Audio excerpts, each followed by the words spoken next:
¿Qué tal? Muy buenos días. Mandamos un saludo a Santiago Papasquiaro en esta mañana lluviosa. A Santiago Papasquiaro, donde se nos sigue a través de la tremenda de Santiago, y a todos los sistemas de Cosmocable. Y por supuesto, pues aquí a la gente de Durango, una mañana fría, una mañana pues lluviosa. Y esperamos, como ya se ha venido viendo, bueno, el ciclón Patricia se transformó afortunadamente en tormenta tropical. Y bueno, tal como lo hemos venido anunciando el día de ayer y ahora durante la transmisión de este noticiario, estamos en Pico de Gallo, un servidor, Carlos Garza Limón, y está con nosotros Héctor Arriola Soria, el ingeniero Héctor Arriola Soria, mejor conocido como el Chino Arriola. Es un mote que le pusieron pues desde niño, ¿no? Así es. Ingeniero. Cuando estaba chino. Cuando estaba chino. Buenos días. Buenos días, Carlos. Muy bien, muy buenos días. Héctor Arriola es un aspirante también a la gobernatura de nuestra entidad por el Partido Revolucionario Institucional, el PRI. Héctor Arriola levantó la mano y por supuesto pues es una persona conocida, es una persona con una larga trayectoria, sobre todo en términos educativos, ha estado muy inmerso en todo ese ambiente, y pues lo saludamos a Héctor con afecto. Muchas gracias. Héctor, ¿quién es Héctor Arriola Soria?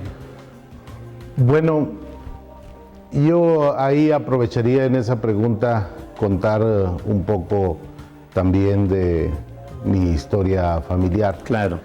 Yo soy nacido en un ranchito que se llama Los Ángeles, a 2 kilómetros de la cabecera municipal de Rodeo. Ahí pasé mi infancia, ahí estudié los primeros 3 años de la primaria, en una escuela, recuerdo, multigrado. Todavía no se me olvida porque quise mucho a la maestra Margarita y a su hijo, el profesor Antonio Gamis, quien fue después de mucho tiempo, hasta su muerte, cronista de Rodeo, precisamente. En alguna etapa de su vida me dedicó uno de sus libros que él escribió, y después de ahí los años de cuarto, quinto y sexto los cursamos en la Escuela Conquistas Agrarias, ya en la cabecera municipal. El día, lo recuerdo muy bien, qué significaba un día de mi niñez.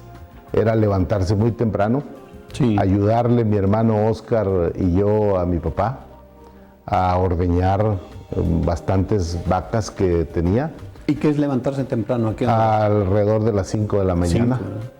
5, encaminar después las vacas al cerro a pastar, que se fueran a pastar, regresaban solas en la tarde. Después de ahí, pues trasladarnos, desayunar, trasladarnos a Rodeo, cargados con 2 lecheras como de 30 litros cada una.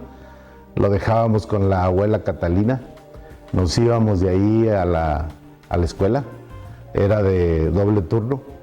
Salíamos alrededor de la 1 de la tarde a comer, comíamos con la abuela, regresábamos al turno de la tarde y saliendo pues había que agarrar la bicicleta, agarrar las lecheras, irse al rancho, 2 kilómetros de distancia entre Rodeo y Los Ángeles, llegar, dejar la bicicleta e irse a la labor a cortar alfalfa y traerles alfalfa a las vacas, que en la tarde regresaban al corral, regresaban porque pues ahí tenían a sus crías, regresaban, sí, porque ahí regresaban a comer, y bueno, terminábamos el día haciendo la tarea con un aparato de petróleo, el quinqué, el famoso quinqué, aparato de petróleo le decían ahí en el rancho, y luego después a oír la novela de Felipe Reyes el Justiciero, sí, y Chucho el Rato. Sí. Y después de ahí a descansar. ¿De qué les estudiaba? En muchas ocasiones, antes de la novela, cuando hacíamos la tarea, pues era hacer la tarea fundamentalmente lo que nos encargaban. Sí. Y después de ahí corríamos el riesgo de que si en ese día no se había hecho la leche, jamoncillos, la que quedaba, o se guardaba para hacer quesos, y corría el riesgo de echarse a perder, nos despertaba mi mamá como a eso de las 11 de la noche después de esa hora y había que tomarse la leche. No se me olvida jamás que había que acabársela para que no se hiciera mala porque no había refrigerador. Sí, pues así, ¿eh? Y bueno, pues esa fue una etapa de mi vida. Después de ahí... ¿Cuántos hermanos son ustedes? Los hermanos somos 11 hermanos. 11 hermanos, de las familias de antes. Yo soy el mayor, ¿Y el menor qué edad tiene? Todos viven, pues debe de tener unos 40, 42 años, Alma, que es la más chica. Y yo soy el mayor de esa familia. Después de ahí tuve que salir a estudiar la secundaria a Gómez Palacio, Durango. Nos mandaron a 2 compañeros y a mí, sus padres, a Salvador Maturino, que es un ingeniero exitoso que vive en La Laguna, a Filemón Uribe, que desafortunadamente no logró seguir estudiando, no se regresó cuando estábamos haciendo la secundaria allá, muy pequeños, de 12 años. Y bueno, pues nosotros le seguimos en el esfuerzo y logramos los 2 terminar una carrera profesional. Oiga, ¿y salió con ganas de estudiar o con ganas de ya no chambear en el Yo creo que las dos cosas. Sí, ¿verdad? Sí, yo creo que las dos que cosas. Es un volumen de trabajo fuerte. Sí, definitivamente. Bastante fuerte. Sí, definitivamente. Pero yo no sé por qué recuerdo que en esa etapa de mi vida tenía yo la aspiración, en alguna parte leí, oí, no sé, pero yo siempre decía que quería ser ingeniero eléctrico. Y entonces siempre tuve esa aspiración. Mi papá intentó mandarme a Aguilera. J. Guadalupe Aguilera. J. Guadalupe Aguilera, sí. Pero finalmente no sé qué pasó, que fui a dar, porque tenía familiares en Gómez Palacio, fui a dar a Gómez Palacio y hice la secundaria en la famosa 18 de marzo. 18 de marzo. Oye, ¿qué inclinación política era? Me refiero por el asunto de Aguilera. ¿Cómo se ubica? ¿De qué filiación política? Bueno, quienes no pasamos por la etapa marxista en su momento, pues yo creo que no vivimos nuestra juventud. Pues sí. Pero bueno, si después de los 40 sigues también igual, pues ya te quedaste en la Según juventud, dijo quien, Reyes Heroles, creo, ¿no? Algo así. Sí. ¿Y tuvo inclinaciones de izquierda o marxistas? No, definitivamente era como una guía de vida, pero tanto así de radical, no. Creo que he sido más de centro izquierda, lo que yo diría. ¿Y ahorita en la actualidad cómo mi definición de vida? ¿Cómo se ubica? En la actualidad me ubico como un hombre que políticamente hablando, de libre pensamiento. Y que coincido con una lucha permanente de mi vida, que es como una ideología, ayudar a la juventud.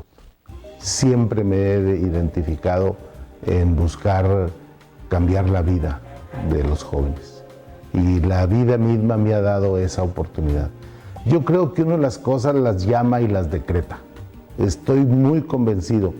Cuando llegó a mi vida la oportunidad de un curso de PNL, de Programación Neurolingüística, me fui a fondo y lo cursé, lo conocí muy bien, lo practico y eso creo que me da la oportunidad de incluso comunicarme mejor con la gente, de saber que la gente aprende por 3 canales de comunicación, o aprende escuchando, es auditivo, sensitivo, sensorial, o bien auditivo. Entonces uno cuando tiene que comunicarse con la gente, sobre todo cuando se es profesor o se dicta una conferencia, hay que buscar hablar en esos 3 canales de comunicación para poder mantener el interés y para poder aperturar a la gente para que capte lo que uno está tratando de decir. Entonces siempre es importante señalar, escúchenme, véanme, sientan lo que estamos hoy haciendo, como lo estamos haciendo aquí en esta conferencia. En este momento. Sientan, por favor, que simplemente venimos a platicar con el amigo de lo que ha sido nuestra historia de vida, y yo pienso que al ratito me va a preguntar de aspiraciones. Ahorita viene lo bueno. Por ahí me llamó la atención, por supuesto, bajo la idea de lo que viene comentando, de que al manifestar usted sus aspiraciones políticas, dijo que deseaba ser gobernador porque ya se había visto. Me preguntaron que si yo quería ser candidato. Así es. Y le dije que no. Que yo iba a ser gobernador, que yo me veía gobernador y que tenía decretado que voy a ser gobernador. Así. Y voy a ser gobernador del 2016 al 2022. Tiene la seguridad. Tengo la seguridad. Héctor, ¿y llegará hasta el último en este propósito de ser gobernador? Es decir, ¿no tiene previsto una alianza, declinar, llegar a acuerdos con otros aspirantes? Porque el procedimiento que se va a implementar es a través de la asamblea de coordinadores o representantes. ¿Cómo le llaman en el país? Es que esa parte yo no la veo. Esa parte para mí está cubierta. Omitido. Son temas del partido, son temas de los partidos, y los partidos tendrán que decir cómo se acomodan las cosas y quién lo lleva. No, yo me veo trabajando con la sociedad civil y terminando una responsabilidad en el 2022. Por eso yo le digo a la sociedad civil que es con ellos con los que quiero construir un proyecto ganador, un proyecto que no tenga otra aspiración no más que incluir en la gobernanza a la sociedad civil. Entonces fíjese bien de lo que estamos hablando, o lo que quiero decir en este sentido. Gobernar tiene que ver con un grupo que se incorpora a una estructura de gobierno y que de ahí dicta políticas públicas y planes de trabajo, llámese sectoriales o plan integral de desarrollo de un estado. Y gobernanza es un poquito diferente. Es un concepto que hoy está orientado a que la gobernanza es parte de la sociedad civil. O sea, es la incorporación de la sociedad civil a las definiciones de gobierno, pero también a las acciones de gobierno. Gobernanza quiere decir que es la incorporación de la sociedad civil a la definición de las políticas públicas, o sea, a la visión que la sociedad civil quiere para el desarrollo de un Estado y para el desarrollo de un gobierno. Y entonces ahí es donde yo veo que en Durango tenemos que buscar que sea la sociedad civil la que también se incorpore junto con todos los demás actores para poder hacer una fortaleza de todo esto y que sea realmente el talento, los mejores talentos, los que estén al frente de las acciones de gobierno. La política es otra cosa y yo la dejaría a un ladito de la parte administrativa. Bajo esta misma idea que usted comenta, la gobernanza, que es sería su práctica gubernamental en dado caso de ser candidato y de ganar, sí, está contemplando seguramente la incorporación de elementos que no tienen carrera política a la administración gubernamental. Sí, pero que tienen una gran preparación Sin y que duda. tienen un perfil y que están ahí y que muchos de ellos están fuera de Durango porque en Durango no tienen las oportunidades. ¿Incorporaría ese tipo de gente capaz Por supuesto. para desarrollar? E incorporaría, le pregunto... Pero también a los grupos sociales, o sea, ver la sociedad civil no es ver los individuos, sino ver los grupos sociales, que es las partes que les tenemos que dar acceso para que nos orienten y para que participen de las decisiones y de la conformación de una visión de futuro de nuestro Estado. Bajo esta misma idea que plantea usted, ¿está contemplado la posibilidad de incorporar a elementos valiosos de partidos de oposición? Duranguenses que sin duda alguna tengan compromiso con Durango serán bienvenidos. Aún militen en otro partido. Por supuesto. Excelente, pues es una visión abierta, avanzada. En varios países se utiliza esa mecánica en la vida real, no de ficción, porque luego se hacen declaraciones de ficción y al momento de ejercer la responsabilidad, pues se omite esa parte a la cual se comprometieron. Así es. Pareciera que es de un grupo el ejercicio del poder. Sí. No, nadie tiene esa facultad. En el PRI hay esa historia, ¿no? Pareciera. Sin embargo, sí hay la participación y tenemos gobiernos más incluyentes. ¿Cómo cuál? Siempre se ha dado, o sea, yo creo que irnos a ejemplos muy concretos, pero el propio gobernador en Durango también ha incorporado a gente de... Pero sería conveniente ver cómo cuál, pero lo dejamos así, ¿verdad? Bueno, ¿abierto o sí nos comenta? Abierto. Bien, pero bueno, aquí lo importante, Héctor, es ¿para qué quiere usted ser gobernador? Bien. ¿Cuál es la motivación que lo lleva a eso? Yo quisiera decirle que la principal, a la sociedad, que la principal motivación que me lleva es que me ha tocado en los últimos 2 años varias voces que se acercan, locales y de fuera. Oye, tienes un perfil, oye, tienes una oportunidad. Y eso fue una primera motivación. Esa motivación me trajo a platicar con mi familia inmediata, con mi familia ampliada, las de mis hermanos, y ver con ellos de contar con el apoyo, con la orientación, y por supuesto que lo he obtenido. No homogénea, pero la tengo. Una decisión que creo que es la primera que uno debe tomar. Pero quiero ser gobernador primero porque creo que tengo una experiencia, porque creo que tengo un perfil, porque creo que me puedo poner a que la sociedad analice a cada uno de los perfiles y que vea realmente cuál es el que conviene para que tenga Durango un impulso definitivo hacia el desarrollo, que no se alcance en 6 años, que tendrá que verse más a futuro, pero que sí se sienten mejores bases a partir de la plataforma que hoy Durango tiene y que tiene una buena plataforma de partida. Entonces yo quiero ser gobernador para seguir impulsando el desarrollo del Estado y creo que tengo las herramientas, las relaciones para poder hacerlo y una visión en la cual podemos poner en práctica en esa posibilidad. Héctor Arriola Soria, usted tiene un desarrollo fundamentalmente académico, su participación ha sido académica. ¿En dónde ha estado Héctor Arriola Soria? ¿Dónde está en la actualidad? Muy bien. Mi formación primero pues es de ingeniero industrial. Mi formación también ha sido de maestría en administración pública, planeación educativa en el Instituto Politécnico Nacional.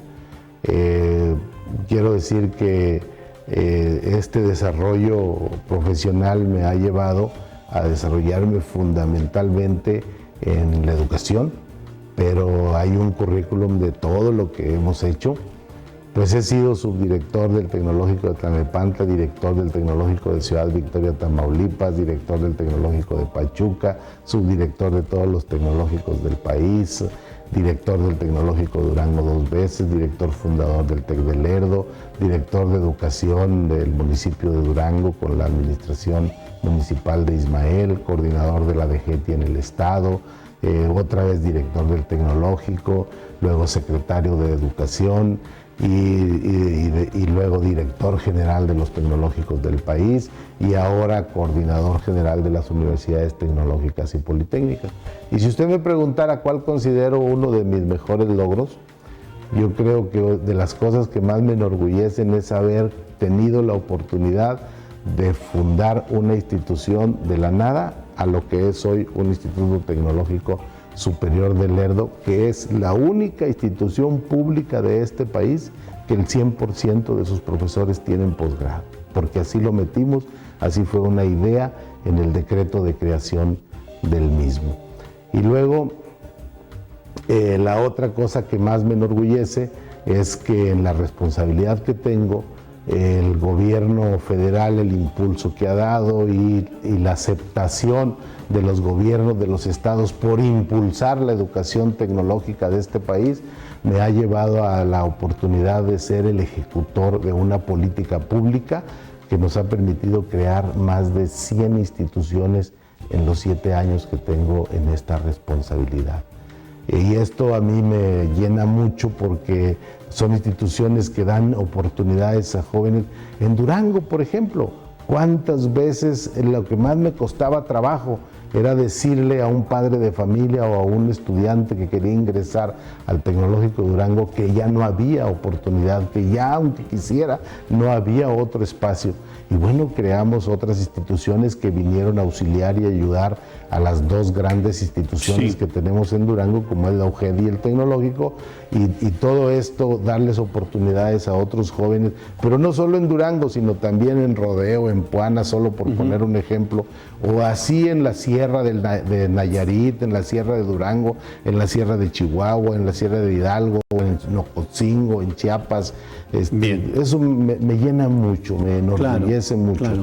Pero otra cosa más, de la que me siento muy orgulloso, haber creado el modelo bilingüe de educación superior en este país y que hoy está en práctica y que hoy tenemos 16 universidades en 12 estados de la República y solo en 2, con 2 universidades bilingües, que es el caso de Durango y Coahuila. Es un recorrido académico sin duda bastante importante. Héctor, esto nos lleva a preguntarle obligadamente, ¿cuáles son los 3 libros que más le han influido en su vida? Yo creo que todos. No, pero eso no es decir nada. Todos. Uno de ellos, me gusta mucho el tema de la autoestima, un poco el tema de la psicología. Todos los libros que he leído de PNL me han impactado mucho en mi vida. ¿Tiene alguno en particular? PNL para adultos, son varios. Segundo. Sincrodestino. Sincrodestino. De Deepak Chopra. Sí. Tercero. Extraordinario. Uno que acaba de llegar a mis manos hace aproximadamente 6 meses, que lo he disfrutado intensamente. Fueras de serie. Trata este libro de por qué Michael Jordan fue el basquetbolista que fue. Por qué, cosas hasta muy sencillas, ¿Sabe usted la ventaja que tienen los niños o un ser humano que se dedica al deporte el haber nacido en enero, febrero, marzo o abril? No. Tiene la ventaja del ciclo. Del ciclo. Sí. Definitivamente. Y por eso, si usted analiza los rosters de los equipos de hockey, de fútbol americano o de béisbol, el mayor número de jugadores nacieron en estos meses. De eso se trata Fueras de Serie. Pero también Fueras de Serie se trata, por ejemplo, por qué Steve Jobs tuvo la oportunidad de vida que tuvo, que aprovechó. Una cosa muy sencilla, que él vivía en una universidad prácticamente que tenía la mejor supercomputadora del mundo, en Michigan. Y también su habilidad para aprovechar talentos. Por supuesto, y además su decisión de ir a aprovechar la computadora los sábados en la noche y los domingos todo el día, y o sea, el compromiso personal, ¿verdad? Pero toda esa historia siempre es bueno, y sobre todo impulsarla con los jóvenes, porque nada llega gratis. ¿Sabe cuántas horas se necesitan de practicar un deporte, la política, cualquier actividad de vida para llegar a ser exitoso? No. 10,000 horas. Y ese libro tiene el estudio científico de paso a paso de ese tema. Héctor, vamos a una señal de identificación y regresamos en un momento. Con mucho gusto. Continuamos en este programa de Pico de Gallo. Les recuerdo, estamos con el ingeniero Héctor Arriola Soria, quien, ya lo mencionamos en un principio, es aspirante a ser el candidato a la gobernatura del Estado por parte del Partido Revolucionario Institucional. Héctor, quedó una pregunta más o menos ahí volando en torno que si en este proceso hasta la convención de delegados, usted va a llegar firme a la convención de delegados que establece el PRI para la selección del candidato, porque bueno, hay muchos que declinan antes, hacen acuerdos, hacen una serie de componendas ahí, que bueno, pues es una actitud, incluso lo hacen en términos de ganar alguna posición política. ¿Cuál es la actitud que va a seguir? ¿Va hasta el final? Voy hasta el final. Yo mi vida la tengo diseñada de alguna manera con una decisión. Yo estoy en una responsabilidad hermosísima que me satisface todos los días el estar creando algo nuevo con nuevas posibilidades y el estar llevando educación a contextos a veces que uno no soñaría y que ahí está. Pero se va hasta el final. Yo me voy hasta el final, pero déjeme platicarle algo que me emociona mucho. Cuando fuimos al tema de Ciudad Juárez, sí, fuimos a ver un espacio de un conflicto tremendo que estaba concentrado el tema de la inseguridad, que se llama ANAPRA. Y fuimos ¿ANAPRA? a ANAPRA, allá en Ciudad Juárez. En Ciudad Juárez. Y cuando fuimos ahí con el gobernador y con una comisión de México, vi una unidad deportiva recién hecha, no tenía 6 meses, pero estaba destruida, saqueada. Y les dije yo, oigan, las universidades transforman positivamente los entornos. Vamos poniendo aquí una universidad. Dame esa unidad deportiva, que nazca con unidad deportiva. Y vamos haciendo aquí una universidad. Le hacemos primero extensión de la de Ciudad Juárez. Cuando construimos el primer edificio, sí tuvimos miedo de que a los 3 días nos robaran las computadoras. ¿Y sabe qué, Carlos? Los que cuidan la universidad son la gente de la comunidad. Hoy esa universidad, a 4 años aproximadamente, tiene más de 1000 estudiantes. Y ya cambiamos el entorno.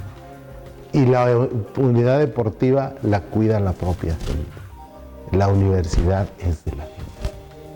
La tuvimos que convertir de extensión a universidad para darle más sentido de propiedad. Sí. Bueno, eso me acordé de este momento. ¿Pero qué quiere decir esa imagen de algo destruido y que lo transforma? ¿Así están ahorita las cosas? Así están ahorita las cosas. ¿La gobernatura así está destruida? No, yo no estoy hablando de esa parte. Estoy hablando de que cuando uno quiere llegar al final, llega al final de lo que piensa. Bien. De lo que quiere lograr. Y yo tuve ese sueño y esa aspiración en ese momento, y hoy tengo una que me tiene que llevar hasta el final, hasta haber construido lo que yo dije y comprometí de que me veo, me siento, voy a hacer y lo logro. Y lo quiero lograr. Voy a trabajar por ello. Estoy trabajando Héctor, por ello. Usted está trabajando mucho con la sociedad civil, según nos comenta, está trabajando, tiene un trabajo de contacto directo importante dentro de este proceso de selección del candidato. Sin embargo, el proceso que establece el PRI es a través de la convención de delegados.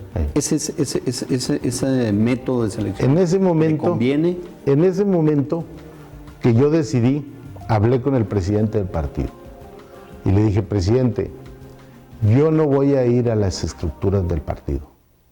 Las estructuras del partido ahí están, son permanentes, son leales como nadie.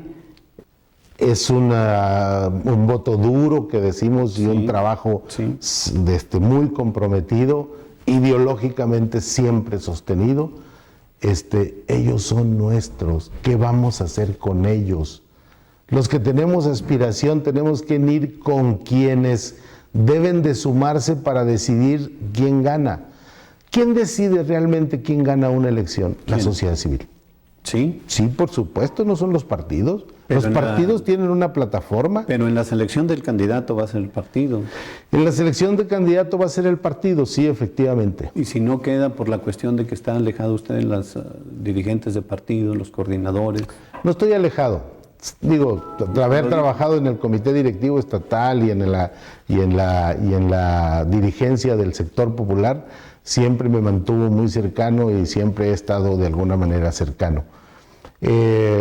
Yo creo que ahí la definición va a estar, a ver, también veamos otras cosas. Sí es la situación de la convención de delegados la que tiene que ver y tiene que definir, pero yo creo que hay un conocimiento de todos y ahí tendrá que verse realmente quién va a ser el que va a garantizar el ganar la constitucional. ¿Y usted cree que eso ven los delegados? ¿Sí lo valoran? Deben de valorarlo. ¿E históricamente lo han valorado? El tema es que hay una definición y ahí tenemos que jugar. Yo no puedo hoy decir si me conviene o no me conviene. Simplemente ahí está. A ver, cuando uno va a un juego de fútbol, ve uno el árbitro, ¿para qué? Ya ese es el árbitro, pero es el árbitro. Pero hay vendido. Pero ya sabe uno uno tiene que jugar, independientemente de con quien sea, porque ya está ahí, no lo va uno a cambiar antes. Ya me preguntaron y me dijeron, oiga, ¿a usted le conviene la convención? Pues no podemos ya estar en este momento perdiendo tiempo diciendo si nos conviene o no nos conviene, ni hacer confrontaciones de opiniones de unos y de otros. Hablando de confrontaciones, se ha hablado de confrontaciones dentro del PRI, hay confrontaciones dentro de los aspirantes del PRI, se ha hablado de que piden piso parejo. ¿Cuál es su opinión respecto a esto? No puede haber piso parejo. No puede haber piso parejo. ¿Por qué? Porque cada quien tiene su personalidad y su espacio. No, pero eso es diferente. Pues no hablamos de personalidad, hablamos de piso parejo. Yo digo que no puede haber piso parejo porque no nos podemos poner en las mismas condiciones todos para de ahí partir. Yo tengo mi propio nivel y mi propia condición. Los demás candidatos tienen su propia penetración y yo, por ejemplo, le diría, soy el que menos penetración tiene en este momento. Eso sacaron por ahí una encuesta que yo no sé si manipulada o no manipulada, pero hasta dice que soy de los menos conocidos cuando tengo toda mi vida en este tema. ¿Hay encuestas manipuladas? Pues yo creo que yo no aceptaría jamás que tenga un conocimiento de un 3% como lo sacaron. Y si lo aceptara estaría en mi casa. No, para nada, al contrario, vamos para adelante, vamos para adelante, vamos para adelante. Sí hay confrontaciones al interior del PRI, entre los aspirantes. Eso lo juzga la gente, Héctor Arriola no. Yo soy un hombre conciliador, soy un hombre que siempre la llevo bien con todos y con todos me comunico y con todos estoy en comunicación.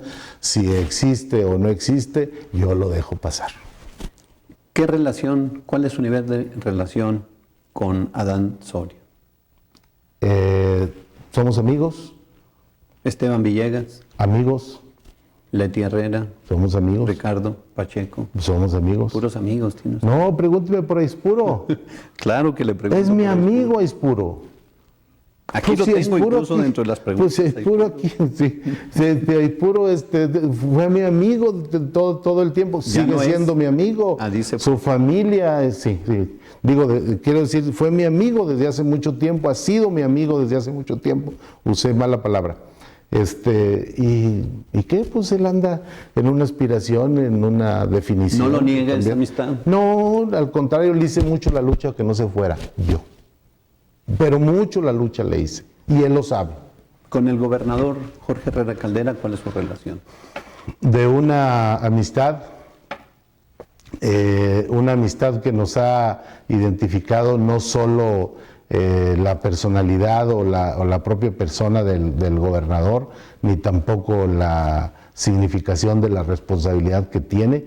Yo he tenido una amistad con su familia desde la escuela, porque hubo la coincidencia de que sus hermanos mayores, como en el caso del maestro Manuel, fue mi maestro en el tecnológico, me dio las 2 materias más difíciles que he cursado en mi vida, dinámica y termodinámica. Era duro. Era muy exigente, no duro, no es una persona extraordinariamente amable y todo, pero con una puntualidad de conducirse a toda prueba.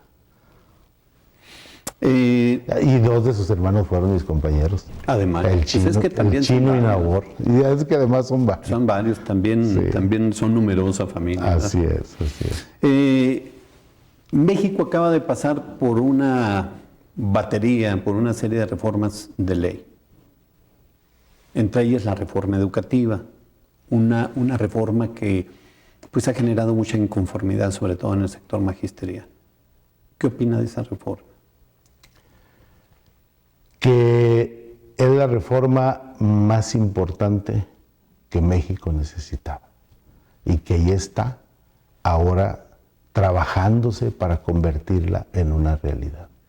No es un proceso solamente de ley, ni es un proceso de una definición constitucional, sino es un proceso de mucho trabajo, convencimiento, compromiso, liderazgo, para poder llegar a cristalizarla.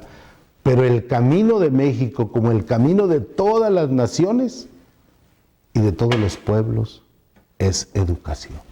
Educación, educación. Yo estoy impresionado, estoy leyendo un libro sobre la creación de las universidades en Estados Unidos. Dice, cuando se creó la Universidad de Harvard, el grupo que lo creó, dicen, ya llegamos con bien a esta tierra, porque venían de Irlanda. Ya tenemos resuelto el tema del sustento. Ya tenemos casas de adoración. Ya tenemos una sociedad organizada. Hoy necesitamos una sociedad educada. Y fue como ellos decidieron, para impulsar el futuro de esa nación, crear las grandes universidades, que nacieron no con la visión de que tenían que ser grandes universidades, sino con la visión de educar. Fueron 22 estudiantes los que iniciaron la Universidad de Harvard. El porcentaje que destina México a la educación, a la cultura, a la investigación, no es suficiente con relación a otros países, por supuesto que no es suficiente, ni en el caso de la educación, ni en el caso de la investigación. Y tenemos que buscar invertir más recursos. No es el tema necesariamente de recursos, El tema también es de que yo siempre he dicho que el mejor capital que puede tener una institución y un pueblo es su gente. Entonces, más allá de con el recurso que se cuente, es el compromiso que todos debemos de tener alrededor del tema educativo. Todos tenemos que hacer un esfuerzo por elevar la calidad de nuestra educación en todos los niveles. Bueno, como un esfuerzo personal, pero sin duda se requiere un presupuesto importante para tener las universidades, las escuelas. Usted estudió su primaria en una escuela multigrado, cuando lo ideal pues es poder dar una atención más personalizada. Y esto, bueno, implica recursos, implica gastos, implica maestros, implica una serie de cosas. De ahí, bueno, la necesidad de un presupuesto económico. Pero nos regresamos, entonces quedamos en que es importante incrementar este presupuesto, tanto a la educación como a la investigación. Definitivamente. De llegar usted a la gobernatura, ¿qué haría con este presupuesto? ¿Qué medida lo incrementaría? Incorporar más recursos al tema de la educación.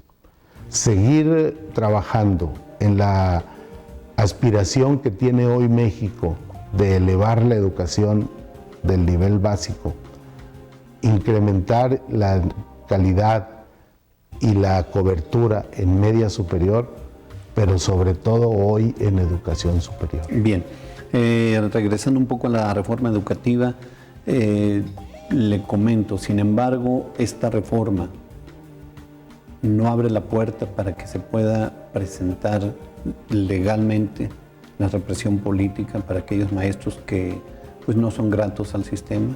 No, ¿Por qué no? Yo creo que ha sido muy claro, porque nunca ha tenido ese espíritu. La verdad es que nunca ha tenido ese espíritu y eso tenemos que entenderlo. Quizá tengamos que insistir permanentemente y tener un poquito más de tiempo para poder hacer la valoración correspondiente, pero yo le aseguro que podemos tocar el tema en los próximos años, en los próximos 5 años, y nos vamos a dar cuenta que teníamos razón, que para nada es represivo. Al contrario, busca hacer crecer a la persona. Sin embargo, lo facilita, ¿no? El despido de maestros que en un momento dado no sean gratos. Abre la puerta para todo esto. El problema es si se ejerce o no esa posibilidad. Yo creo que tendrían que ser casos muy aislados en los que no hubiera compromiso de la otra parte verdaderamente. Pero si la vida de por sí nos invita siempre a estarnos superando, el más comprometido de estarse superando permanentemente es el profesor, es quien tiene la responsabilidad de transmitir un conocimiento.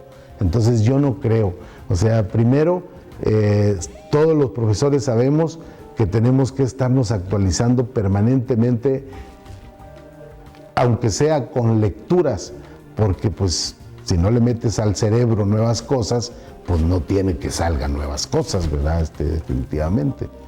Entonces, no, yo definitivamente creo que ese tema de yo mi convocatoria definitivamente a los profesores no va por ahí, el tema de la reforma. El tema de la reforma es construir otro México. No tenemos otra manera. Veamos los pueblos que han transformado y han incrementado su nivel socioeconómico. Bien. Mejor educación, más ganamos todos. Sobre la cuestión dentro de las reformas, dentro de todo lo que se ha manejado este cuerpo de reformas, unas modificaciones muy obesas. Una de las que, bueno, debemos de partir primero de que México tiene una gran deuda con el Fondo Monetario Internacional. La historia del Fondo Monetario Internacional, no solamente en México, sino en el mundo, es de que ha estado dictando políticas de reformas de ley en todo el mundo, Lo vemos en varios países que no tienen caso ahorita mencionar, pero sobre todo en la Unión Europea y algunos latinoamericanos. Obligan a los gobiernos a generar reformas de ley para que ese país abra las puertas de su economía a la inversión extranjera y sobre todo les imponen una tasa de recuperación del préstamo adversa a los intereses de la gente en los países correspondientes. Eso lo vemos aquí en nuestro país en algunas leyes, ejemplo, la reforma laboral, la reforma que se da sobre todo en salud, los recortes que hay en salud, en términos de que las dependencias para la salud pública ya van a recortar los servicios que prestan solamente y hacen a un lado las crónico-degenerativas. Todo esto se inscribe dentro de esta necesidad del Fondo Monetario Internacional y sobre todo de pagar. Y bueno, la modificación para los retiros de la ciudadanía, de los trabajadores, que ahora extienden sus años para poderse retirar de 65 a 75 años de vida. ¿Qué opina de esto? ¿Obedece a esta política? Yo creo que ahí el tema tiene que ser en lo personal mucho más estudiado. No me declaro ignorante de esto ni de lo que está pasando, ni tampoco me hago a un lado de la responsabilidad que en determinado momento tendríamos, pero definitivamente tenemos que ser más puntuales en los estudios de cada uno de ellos. Yo no lo creo que sea... España es un ejemplo de eso, Grecia, Alemania, Francia. En el caso de México tenemos una vitalidad, creo, muy importante Recursos, con las decisiones, que se han tomado en recursos, efectivamente. Pues sí, pero la realidad es que hay una invasión, ya se vio, hay denuncias incluso sobre Hillary Clinton de que dictó, o un equipo de asesores de ella dictó la reforma energética. Usted lo sabe. Digo, fue denuncia pública, ¿no? Es una denuncia. Tendrán que demostrarlo que así sería. No está debidamente registrado. La denuncia.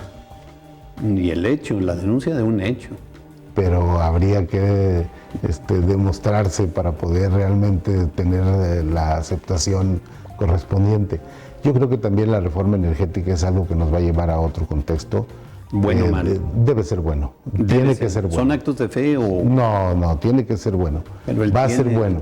Lo estamos viendo simplemente las formaciones que nosotros estamos dando para poder atender ese tema. Y yo creo que nos va a ubicar en otro contexto y no son procesos que nos van a beneficiar de manera inmediata. Héctor, hay muchos profesionistas sin trabajo. Muchos andan en taxis vendiendo hamburguesas y no tienen trabajo. ¿Qué hay que hacer ahí? A ver, Carlos. Este país hoy necesita el doble de ingenieros de los que estamos preparando. No lo sé qué está pasando. Hay regiones. Aquí podríamos aceptar en determinado momento que no es suficiente lo que se tiene en una región, pero en otras regiones tenemos una necesidad enorme de ingenieros. Estamos preparando casi 100,000 ingenieros, poco más de 100,000 ingenieros, y necesitamos 100,000 ingenieros más en este país. Bueno, pero un ingeniero trabaja en empresas. ¿Hay empresas suficientes para absorber esa mano de obra calificada? Por supuesto, ¿sí? Estoy diciendo que es la demanda que se requieren 100,000 más. Aquí en Durango, ¿qué está pasando? Durango necesitamos impulsar más esa parte. ¿Cuál? Todavía sigue pasando que nuestras familias se desintegran porque preparamos muy bien a nuestros profesionistas en el tecnológico, en la universidad, pero no hay el suficiente empleo y emigran a otras latitudes del país. Entonces aquí no hay, ¿verdad? Durango. Yo no digo que no hay, ahorita a lo mejor no lo suficiente. Nos hacen llegar a través de las redes ciudadanas algunos cuestionamientos y preguntas. Sí. Un mensaje dice: la comunidad técnica de la Universidad Tecnológica de Puana reconoce y agradece el apoyo que en todo momento se ha recibido por parte del maestro Héctor Arriola Soria, quien de manera conjunta con nuestro señor gobernador ha logrado que la institución, a 4 años de su creación, se posicione como una gran oportunidad para la juventud de la región y que hoy permite que más de 650 alumnos cursen su educación profesional y logremos graduar a los primeros 113 ingenieros, de los que destacamos a 75, quienes son la primera generación con estudios profesionales de su familia. Bien. Otro más dice que diga qué significan las siglas que menciona de los tipos de libros. Libros de literatura Programación neurolingüística. Leídos con autor. Programación neurolingüística. Hay muchos autores, el creador es John Grinden. Bien. Pregunta: libros de literatura clásica leídos con autor. Literatura clásica. ¿Quiénes le gusta? ¿O quiénes ha leído?